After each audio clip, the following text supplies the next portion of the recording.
streaming to YouTube. We are ready when you are. Thank you, Clerk.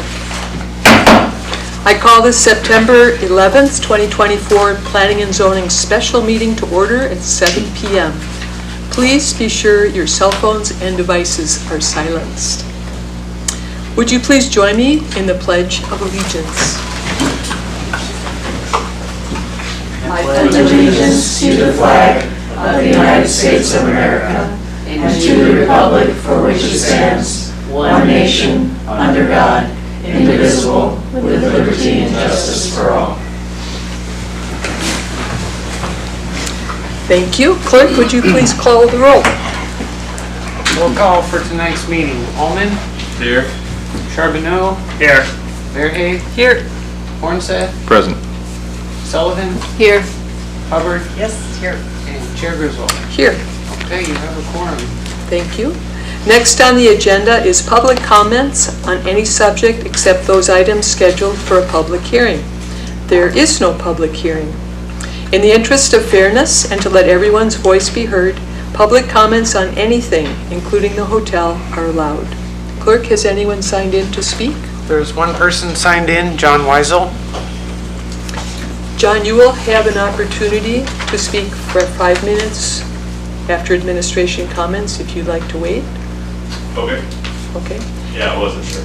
Right, we're kind of winging it here. Is anyone else in the audience interested in speaking at this time for 3 minutes? On anything? No? Okay. Then, next on the agenda is the approval of the agenda. I need a motion to approve and a second. I'll make a motion to approve the agenda and consent agenda. A second? I'll second. Thank you. Clerk, would you please take the roll call vote? Voting on the approval of tonight's agenda. Charbonneau? Yes. Allman? Yes. Sullivan? Yes. Hubbard? Yes. Verhey? Yes. Hornseth? Yes. And Chair Griswold. Yes. Okay, your agenda has been approved. Next on the agenda is unfinished business. A is resolutions. Resolutions that appear here are the result of business that was postponed to time certain, usually to get clarification or more information before voting. In this case, Resolution 2024-017 was introduced at the regular meeting on September 3rd. The public hearing was held and then closed. During the discussion, there were many findings raised in opposition to those provided in the September 3rd packet. The Commission requested that administration provide these findings in writing and agreed to schedule this special meeting so that the applicant would not have to wait until our October regular meeting. In addition, several written comments were received through Community Development after the close of the hearing. These are now posted on the city website.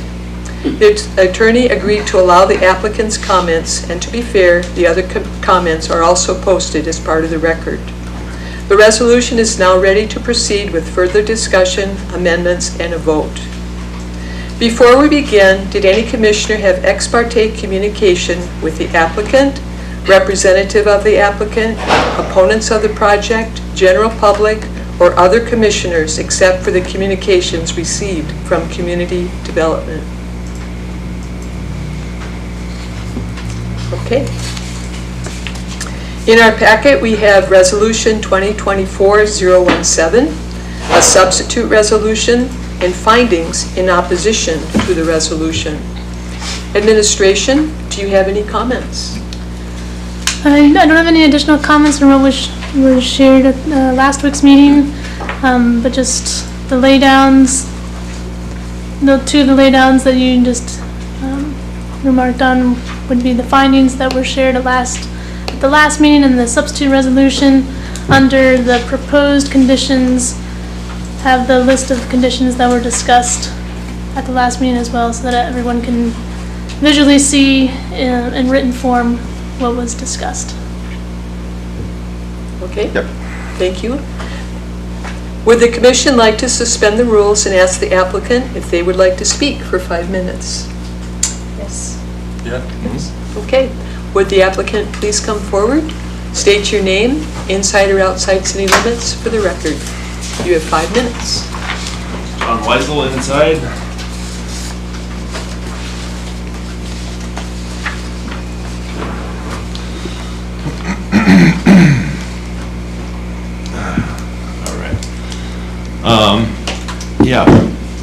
hope everyone got to read our letter, and we appreciate relaxing on the rules to allow us to continue. It was hard to squeeze it all in 5 minutes, and hope that we can answer more and show you that we have put lots of thought into this and have for many years. We have put forward an application with consideration to our hospitality industry with experience in network extensive forecasting and research with the help of the SBDC and other Alaskan tourism companies. We have chosen a plan that will help us be locally owned and competitive in Seward.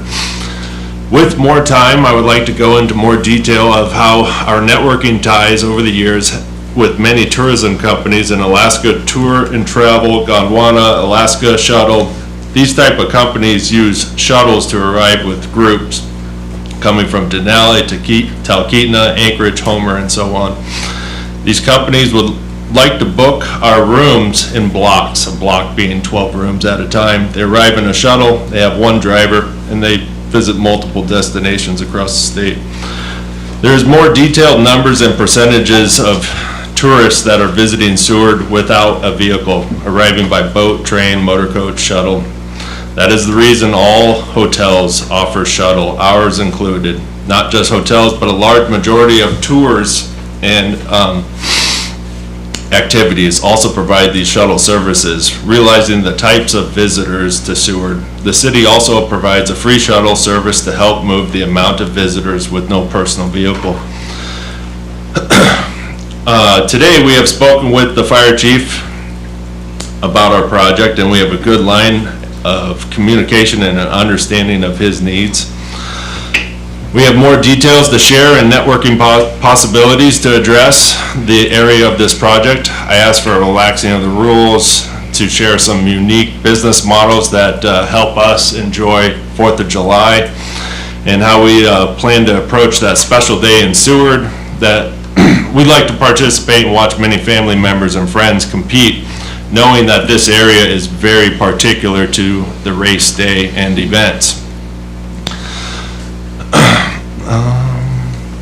Parking in this area has a lot of options, which are attainable from our letter, but also from approaching Alaska or the use of the vacant lot to maybe a yearly leasing from the volunteer fire department lots right next to the current fire station across the street, so they can make some money off of a vacant lot downtown. I don't think we need a parking garage. Seward's hotels are aging and could use a new building to the market. This type of business will complement many of the companies downtown. And we also have already changed our front entrance to accommodate ADA. We have personal experience with people with disabilities in our family, and we have experience on how to take care of that. All of our properties have ramps, access everywhere, and we try to employ that as much as possible. We totally understand that, and we build our stuff around that. We have experience in trying to be abiding by that.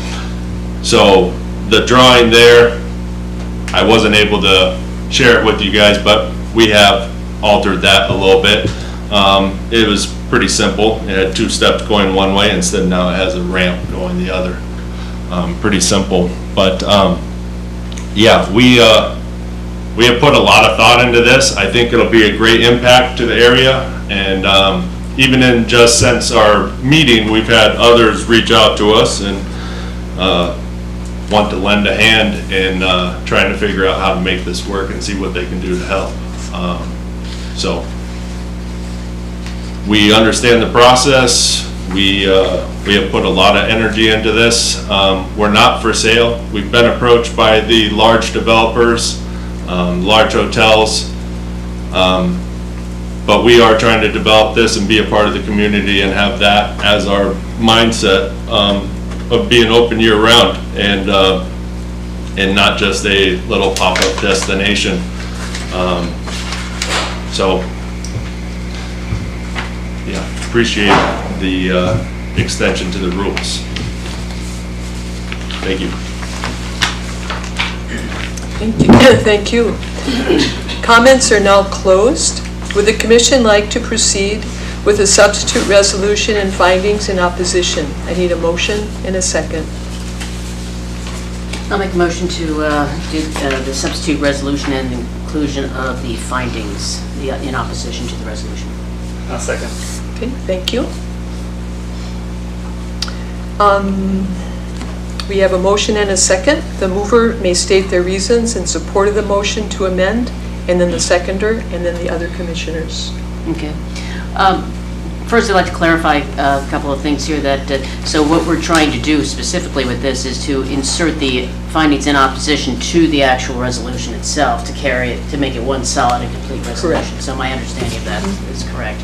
I think it's a good idea to have pros and cons. I think it's the first time I've actually seen a lot of that being included. A lot of times you have everything that's written up is just purely, factual, that's come from the ordinance, or from the ordinances that support a resolution, but having a well-thought-out thing, you get to consider all the different things that might work or may not work for an individual's.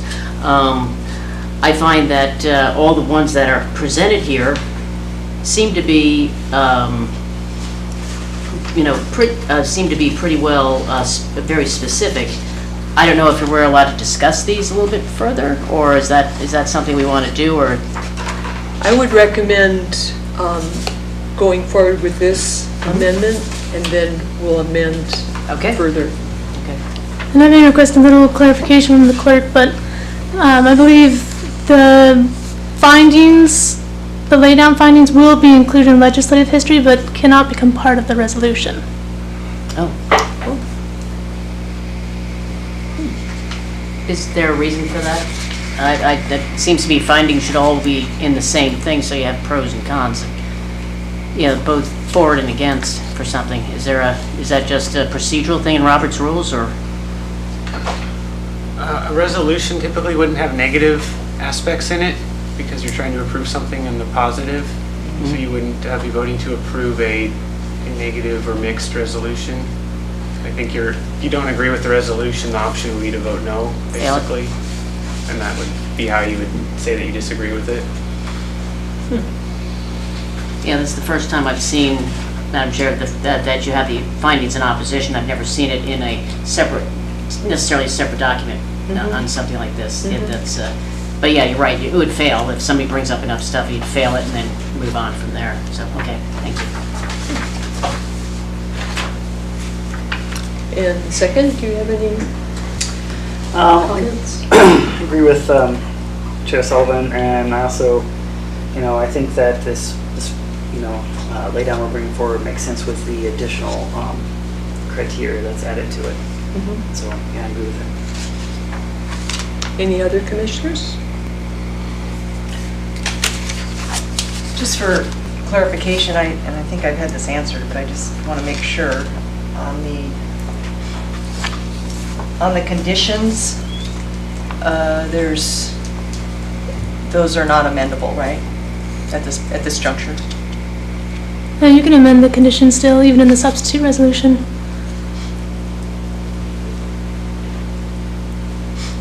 So, for example, on the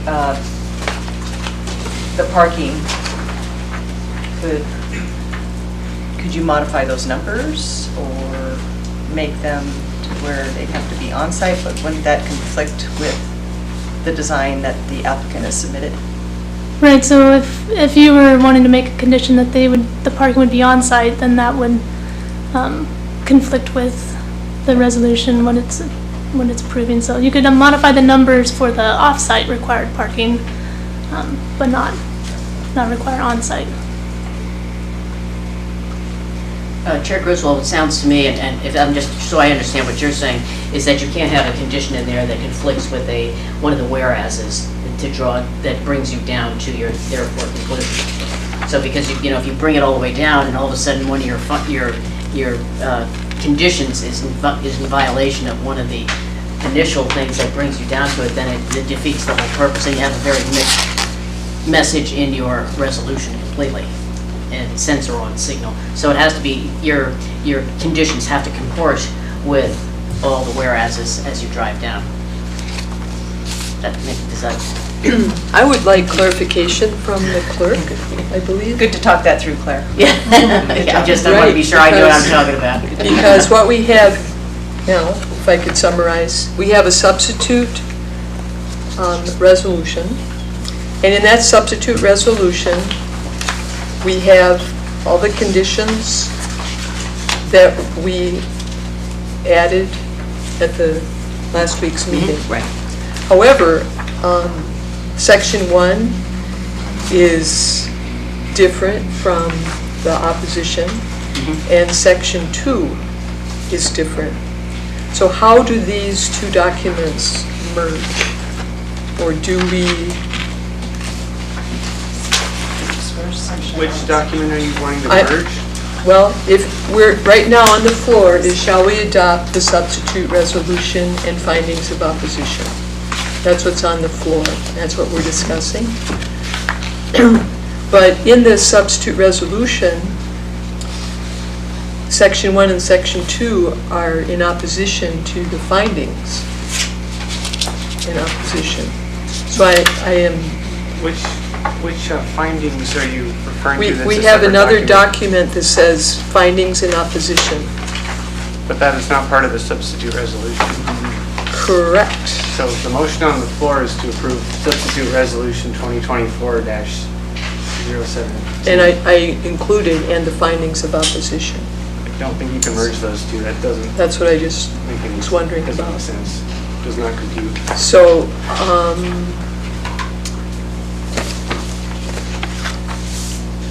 so what exactly what's the procedure here? We have a substitute resolution, we have findings in opposition. How do we vote on either one of those? Can't really vote on the findings as far as I know, but if your findings are in opposition, I would imagine that would affect your final vote on the substitute resolution. So really, they're immaterial? We can't vote on those or amend those or incorporate those? Chair Griswold, from what I can gather here is if you have sufficient evidence in your findings that would contribute to defeating the actual resolution. That's sort of like a background kind of thing. You have all these things that are in the substitute resolution, but if you have your findings in opposition that go against it, that is enough of a consideration. It's almost like a discussion on the floor here that we'll say, well, we've considered all the stuff here.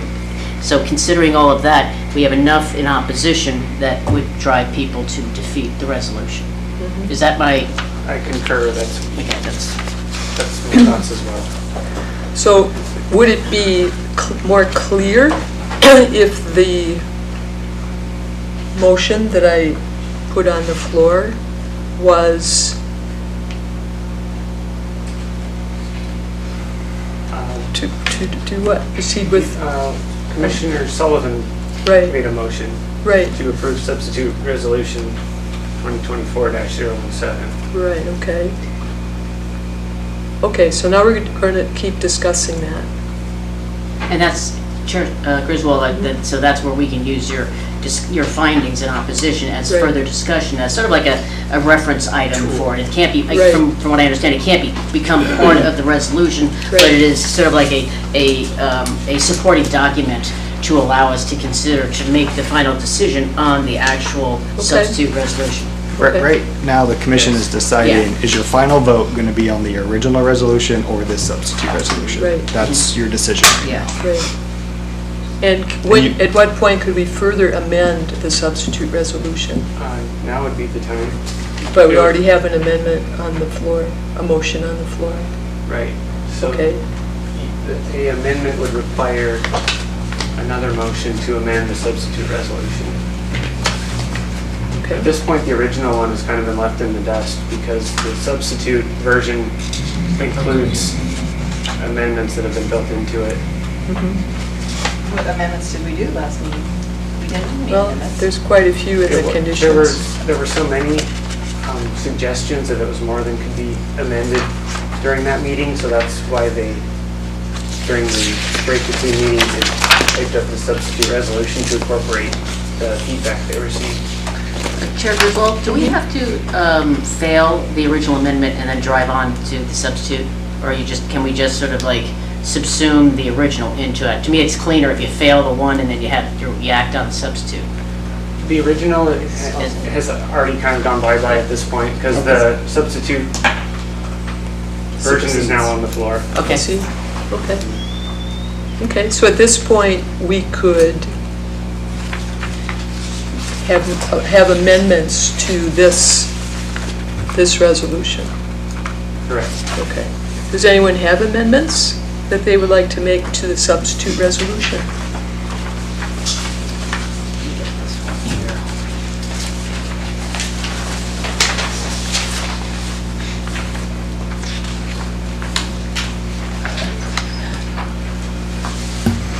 Well, I don't know what amendments we can make. You can't make amendments to the conditions. You can't.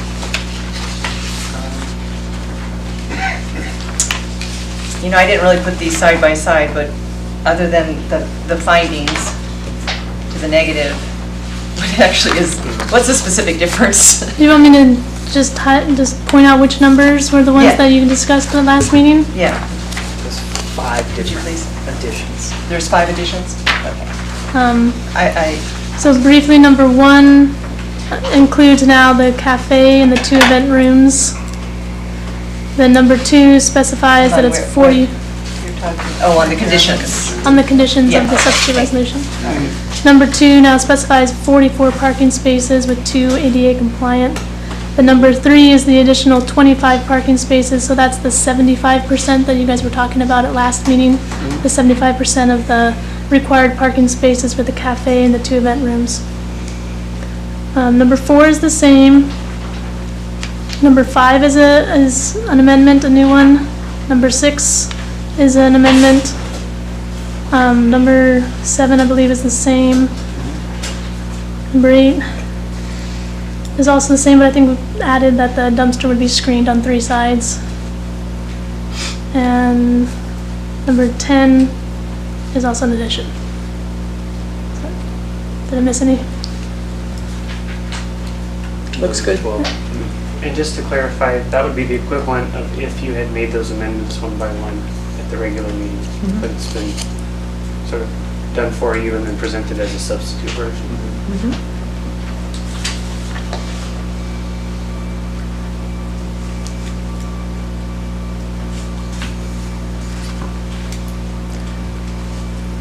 Chair Griswold, may I ask the applicant a question regarding the shuttle service? Are we in that? I are think we- We're done? I think we're done with that. We're done? Okay. Okay. Perhaps while Commissioner Hubbard is calculating over there, I'd like to propose an amendment to number 7. Snow and ice must be removed from the site and may not be pushed into the street, or provider or the applicant will provide heated sidewalks seasonally, which is something that they've already offered, but I'd like to be sure it's in this, that we're not Sure. making sure you can't do that. So it's a great idea. Do I have a second? I'll second that. Okay. And just for the clerk, can you please repeat what the amendment was verbatim? Okay, I did write it up, I think, a little nicer.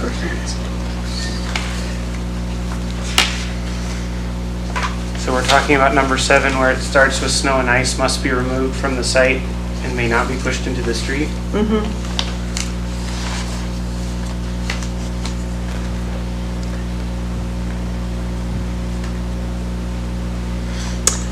Or applicant will provide functioning heated sidewalks along the hotel on Church and 4th Avenue in season.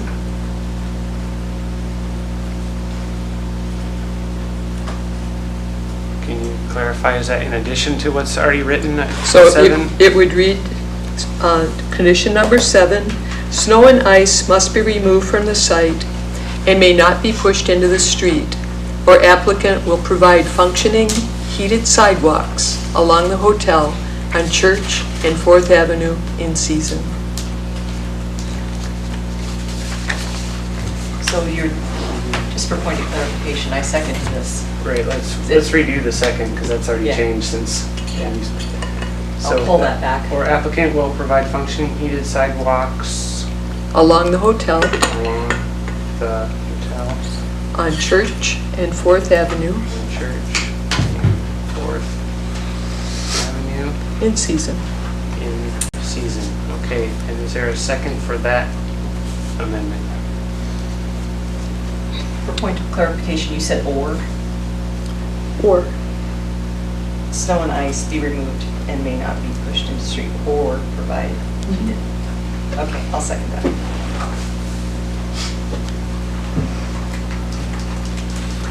and since I made the motion, I'd just like to speak to it, that the applicant did offer that as an alternative, and I think it's a great idea. The heated sidewalks we already have downtown are wonderful. So I totally support that.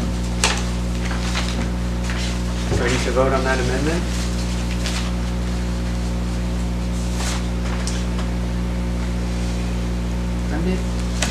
Yes, suppose so. Okay, so this roll call vote is strictly for this amendment 1 to item 7 regarding the snow and ice. Hubbard, Yes. Verhey, Yes. Alman, Yes. Charbonneau, Yes. Hornsett, Yes. Sullivan, Yes. and Chair Griswold. Yes.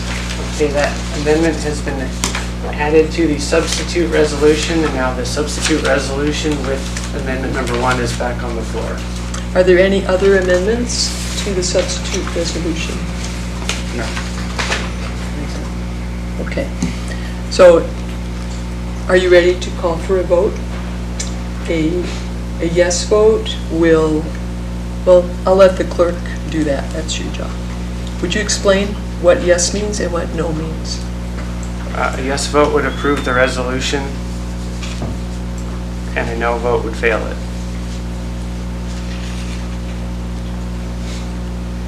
Some more discussion? Is that- Do we usually make more comments now? We or can, not? sure. You can. Okay.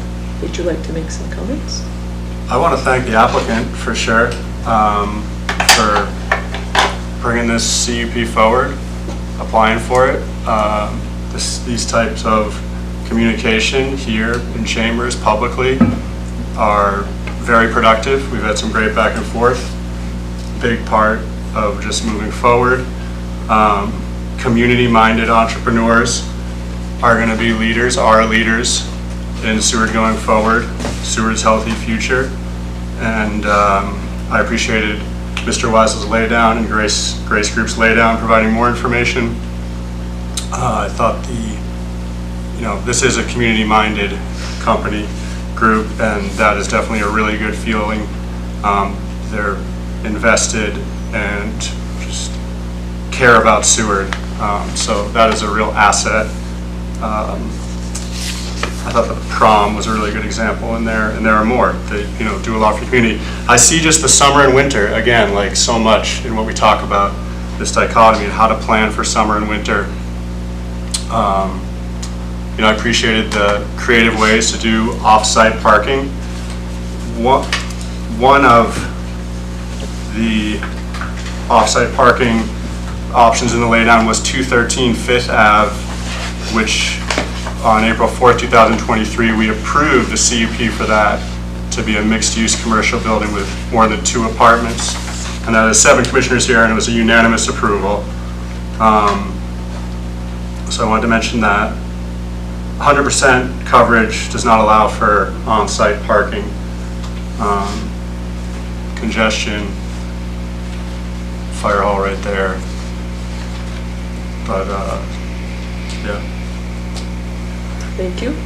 Anyone else want to comment? Yeah, I just want to make a comment and a clarification. With this vote, it's not only to adopt the laydown, but to fail a 017 as well, or approve it. I believe, and Because the I feel like clerk, that got lost for a second. would the Okay. clerk like to speak to that? So if we're ready to do the final vote, this would be the final vote on this resolution, and you would be voting on the substitute version of resolution 017 with the 1 amendment. And that's what you would be voting on. Everything else, all the other laydowns and material is just for discussion, basically. Okay. Anyone else? Discussion? Yes. I think, well, I missed the first meeting, but I tried to get up to speed here. I think this is a great example of exposing some issues in our city with parking. As somebody who tries not to drive much, I think, parking is kind of like driving. Driving is a privilege, not a right, and parking is being treated as a right, not a privilege. And I think this is exposing that. I do appreciate all these amendments to make this as good as possible under the existing conditions. And if this goes forward, I would encourage the city to look into charging for parking on the street in these congested areas. Thank you. Anyone else? I think it's, I like the hotel, I like the idea, hoping it would go to a more historic look for that. My only concern is, again, the control of the parking. I don't have a real warm and fuzzy in terms of people checking in and then moving their vehicle to somewhere else. If it was all close off-street parking, I'd understand that, but given the amount of different areas, I'm not super comfortable that you'll be able to accomplish that, because people are going to do what people do. They're going to be parked where they pull up and maybe just leave it there, and I don't know how that's controlled. The second part of it is just for the stuff that I was concerned with, is the roof, with it going to, the elevator going to, it's to 44 feet, I think, as opposed to the 30 feet. And I'm thinking, will there be events up there? Most places, when I've dealt with big hotels and things like this, the elevator goes to the top floor and the stairs goes to the roof. So I'm thinking there's going to be activities upstairs as well. And that's just my speculation. That may not even be in part of it at all.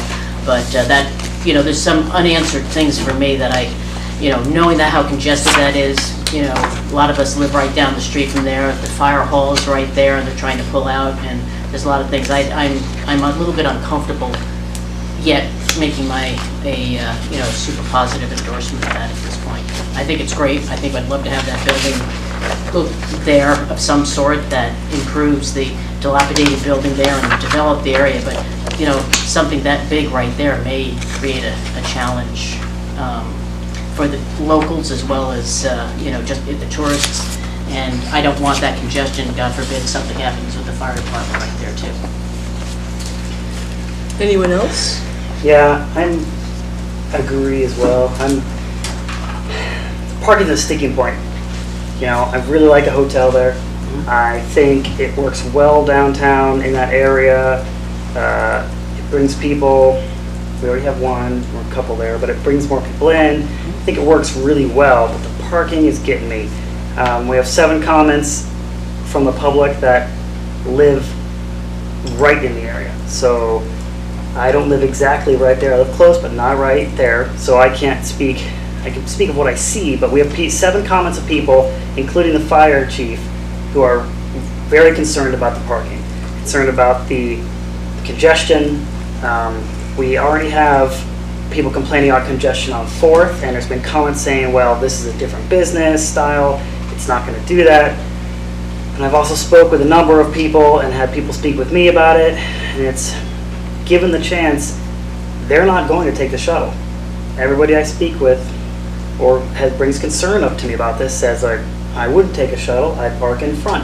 I mentioned in the last meeting, I wouldn't take the shuttle, I'd park in front.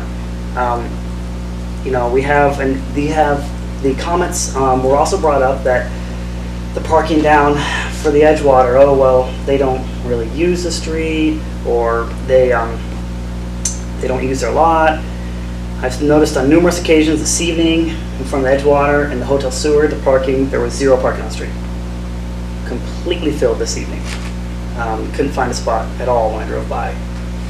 And I know also that the Edgewater is a slightly different situation because they also push a lot of parking into the Sea Life Center. And they recommend people parking down into the parking lots down there, which in the evenings that can support it because it's a larger lot, they shouldn't really be parking there.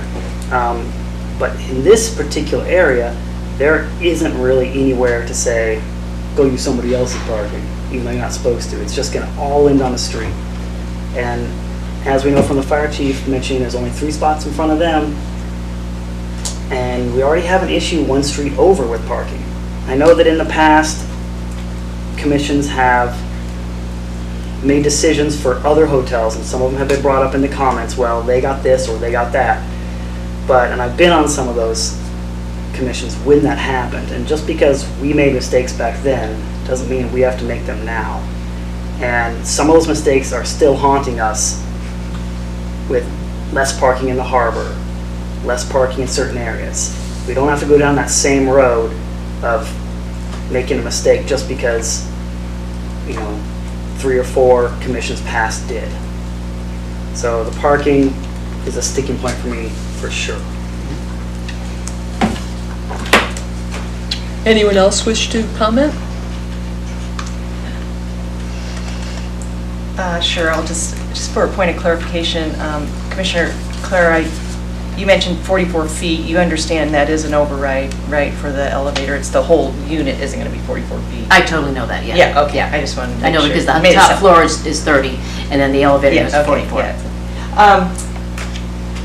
yeah. I'm just aching to want to work with John here on this parking issue, and but the way it's, I can't take having everything off-site, and, but I also think that, 69 parking spots, given that he has a convention space and a restaurant built in, that would all be required as on-site. I think that's a little excessive, so I would like to revisit this with the percentage of on-site parking and a percentage of off-site parking within a reasonable distance, but I don't think I can do that tonight, obviously, so I will be voting no on this, but I don't want this to go away, and whatever we can do to encourage the applicant to hang in there with us, I think we can have that corner looking a lot better than it is now, and I think we all want that. Thank you. Anyone else?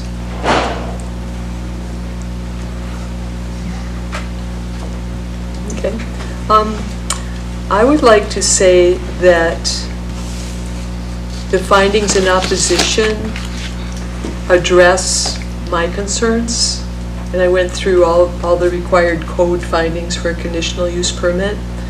I find that based on the above findings of opposition and the comments that we received from the public and the fire chief, that this proposed use is not compatible with the purposes of Title 15 to promote and protect public health, public safety, and general welfare, and to provide for the orderly development of the community.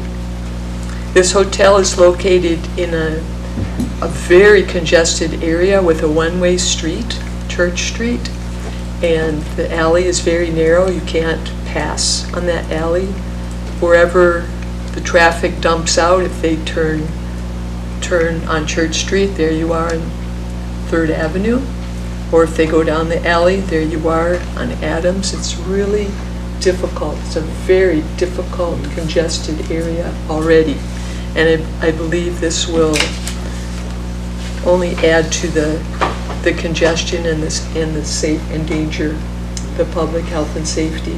There's a lot of pedestrians, and I'm going to have to vote no on this. It's a good idea, but it's not a good location. Any other comments? Final? Are we ready for the vote? Okay, clerk, would you please call the roll? Okay, this is the final roll call vote for substitute resolution 2024-017 with one amendment. Verhey? No. Sullivan? No. Hornseth? Yes. Hubbard? No. Ullman? No. Charbonneau? No. And Chair Griswold? No. Okay, 1 in favor and 6 against. That resolution has failed. Thank you. All the information used in this decision, including staff reports, minutes, testimony, and resolutions, will be kept as part of the record. According to Seward City Code 1510-410, an appeal of a decision of the Planning and Zoning Commission must be filed within 10 days of the action or determination being appealed. Appeals are heard by the City Council, serving as a board of adjustment. Next on the agenda is public comments. There's no sign-in for this comment period. Time is limited to 5 minutes per speaker. Please raise your hand and I will call you to the table. Does anyone in the public wish to speak? Please come forward. And for the record, John, state your name inside out. John inside, and yeah. Unfortunate on the vote today.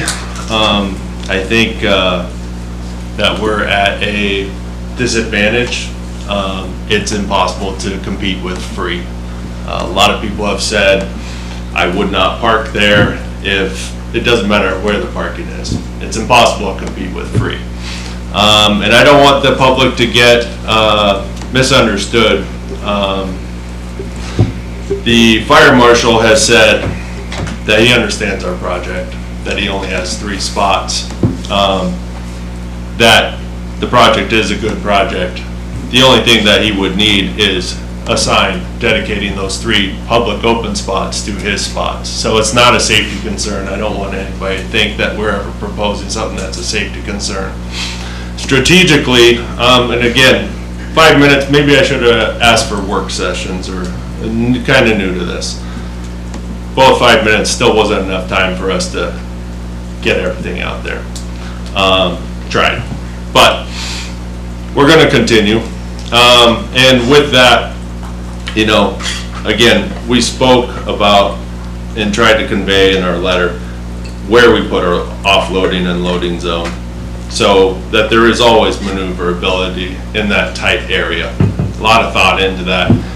We could have just placed it in the front and blocked the street. Like, we live here, we've owned it for many years, we know how the use of the area is. And again, just putting it out there, we labeled our networking abilities to acquire parking close as possible.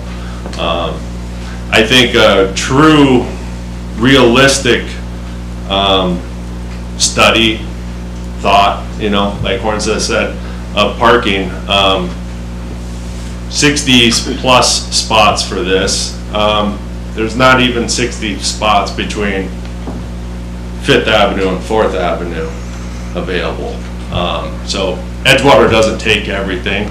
I hate to keep using them as an example, but we are mindful and we know how many people we are going to have. I would say maybe 8 to 10 a day of vehicles. That's on par with our percentage of what we would think. I can't get that all out in 5 minutes, but I think that's the amount of vehicles that we would have to entertain. We have percentages on everything. How many employees we're going to need a day. 42 rooms does not mean 42 changeovers. We know exactly about how many employees we're going to need, how many in their shifts. We've forecasted all this. We have experience in it. July 4th, for 2 successful years, the last 2 years, the reason why we're able to come down here on the 3rd and the 4th, we have figured out how to get our family to enjoy that time also. We don't allow anyone to check into our hotel or check out on July 3rd. Well, if there's no service coming in, there's no service coming out, we don't have to service anybody. We would do the same thing here. So that wouldn't be a problem with our business on the special race day down here. Nobody's coming, nobody's going, and guess what? In Seward, it definitely books out. It's not an issue. But it's a business model that we've came up with, unique to our business, because we are local here. We want to see, we hate the first 2 years where we missed races or had to choose whose race we're going to see, or not have the event with our kids, spend the time down here. We do have a lot more thought into this, and again, Monday morning quarterback, maybe a work session would have been able to detail more of this. It's really hard to get a formal plan without a permit. It's really hard to get financing without a permit. We have talks, we have applications, but the CUP process, the permit allows us to take off and engage and get actual talks with these available parking spots that are not being used. I think the volunteer fire department one right across the street's a great idea. They make money, it's an open space. It could take more overflow from the congested area. I think Alaska is also a good one. We have connections there. Family members work there, we use their internet. That's another great idea. I think there's plenty of great ideas that we couldn't get out in time. So I'm not discouraged by the no vote.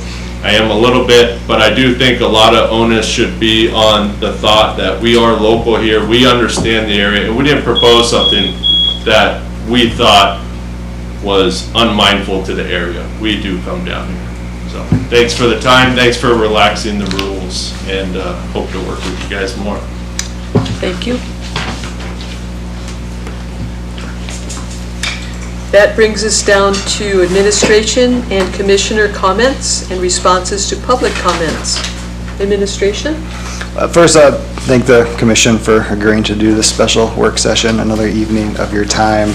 And then, yeah, I do want to thank John for bringing forth this application. I think I've got to know John decently well throughout this process, and I'm a process guy, rule follower. I think that's what's nice about having this type of job. We can rely on the code and what the process is, as opposed to having to make, subjective decisions. But I think we can all agree that the code necessarily isn't always perfect, which is why we're always recommending changes to it. And so, and I think that's something John, I've noticed, is really good at, of looking at the current process and saying, okay, well, this is what makes sense, this necessarily doesn't make sense. And it kind of ties into Commissioner Hubbard's point about, the parking. With today's age of tourist travel, current code requires one parking spot per room. Is that necessary anymore? Just thought-provoking questions that I think we can kind of consider down the road. And so obviously the applicant will need to think through next steps for him, but if he's still open to some sort of project, and it sounds like the commission was agreeing that there's potential there, then we as an office would be willing to facilitate a work session and having a more informal conversation where there can be more back and forth and conversation happening. So thank you, Commission. Thank you, John, for everyone's time here this evening. Thank you. Commissioners, any comments? Yes, I have a question for staff. Is given that what we've gone through now and having this time, hopefully, to talk to John more, are we free to call him up and maybe have some discussions at this point then? And or again, does it have to go through a formal work session, or or can we have a meeting in your office, or how would that best be handled? If I may, we have to wait until the appeal period has expired. Okay. Is that correct? And then it's closed, and then you can talk. The council. Right. So that's 10 days from 10 today. days. Okay. Or 10 days from when the application for the appeal is filed. So could you wait a couple weeks? And just for point of clarification, he said that, I think John mentioned without a permit, he can't get financing, and there was one other thing that was mentioned. What was that, John? Financing, and then any sort of pursuing of leases, or, we're not gonna lease something that we don't have a permit for, right? Yeah, so we can ask, we can see what's available, but we're not gonna engage and sign a contract on something that we don't know is attainable. So we are doing it, but we don't wanna put it all out there, because I think it's great ideas, it's insider stuff, and I think we have answers. Anyone else? Well, is this the end of our meeting comments? We're getting down to it, yeah. Well, I just wanted to thank, John for presenting this and persevering with the process. I know it can be arduous and onerous, and then, as I think the commission is interested to working with him, and I look forward to it, and yeah, we can take a harder look at some of these codes and yeah, persevere through this and not try to hold up the process any more than it has to be. That's all I have, thanks. Thank you. I'd just like to respond to the applicant to note that the parking agreement has to be between the applicant, the lessee of the lot, the city of Seward for the life of the hotel. And it might be difficult to get Telalaska, Volunteer Fire Department, GCI to tie up their properties for we hope that your hotel will be long-lived, but that's the way our code currently reads. I don't think we're allowed to do back and forth at this time. No, I No, understand. John, Yeah, all right. we can't have extended discussions right now. So if everyone's done, the clerk and other staff, would you like to comment? No comment, thank you. Okay. I want to thank everyone, administration, commissioners, staff, applicant, public, for your participation in this process. It's been very educational. And last on the agenda is adjournment. I will now adjourn this meeting at 7:52 p.m.